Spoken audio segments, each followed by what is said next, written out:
Inter Milan came out on top at San Siro against the top Arsenal side, and the game was full of entertainment and a fascinating tactical battle between two of the best managers in the world.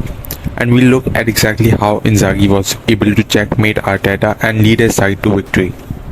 Starting off with the on-the-ball shape, Inter adopted their 3-2, and on a few occasions they also turned their shape into a 3-1-6, while Arteta's side started the game with their commonly used 2-3-2-3. Off the ball, Inter started the game with a very high pressing 5-3-2, while Arteta moved away from his usual 4-4-2 and went with the 4-1-3-2 off the ball.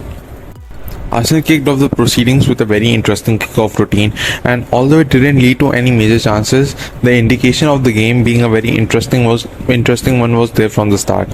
In the first 10 minutes, Arsenal were completely outclassed by Inter, and it felt their man-to-man marking system was completely exposed against an Inter side that had many positional rotations.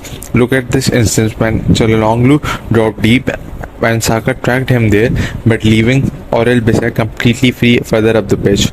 Inter had two really excellent chances within the first 10 minutes coming from Dumfries and Çalhanoğlu, but after a while Arsenal slowly started coming back into the game and made few minor tweaks in their game plan. Although Arsenal did start having more possession, but Inter's phenomenal pressing structure being extremely compact meant Arsenal could not find solutions between the lines, and Arsenal were forced to use wide areas. But here once again Inter quickly overloaded their press to the side of the ball, making it even harder for Arsenal to progress. And this is where Inzaghi got the better of Arteta, as his team provided no space for Arsenal to create any major chance, and Arsenal were forced to use crosses, which led them to attempting their most crosses in a mass. Most of them were dealt really well by Inter's defense.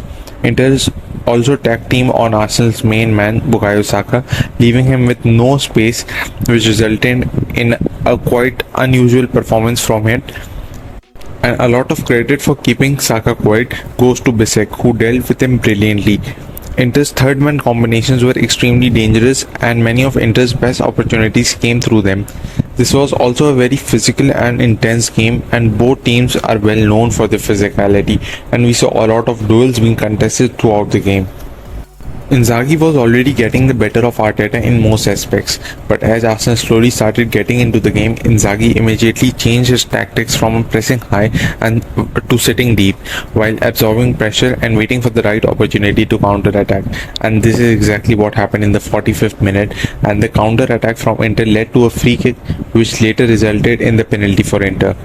For the most part of the second half, Inter stayed deep and absorbed pressure and defended the box extremely well.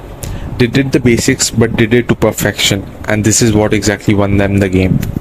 But as we know, football is a game of margins, and the most important one came again through a corner for Arsenal, as Gabriel's header was cleared off the line by Dumfries. And although throughout the game Arsenal were dangerous from their set pieces, but Inter defended them extremely well. And in terms of individual performance, there were few really good performances on both sides. And for Arsenal, it was Kai Havertz who was phenomenal in all aspects, whether it be physical, technical or off the ball. But the man of the match for me was indeed Çalhanoğlu, not just because of his goal, but throughout the game he was really good. On the ball as well, defensively he was quite good and broke down many Arsenal attacks in the middle of the pitch. As an Arsenal fan, this defeat is hard to take, but the fascinating tactical battle was really enjoyable to watch, and there are a lot of positive aspects to take from this, which I'm sure Arteta will learn from. But as the main purpose of this video is to highlight Inzaghi's phenomenal Inter side and why they are one of the best in the world. So this is it for this video. I hope you did enjoy this, and if you did, make sure to drop a like and subscribe to my channel. Thanks for watching. I'll see you next time.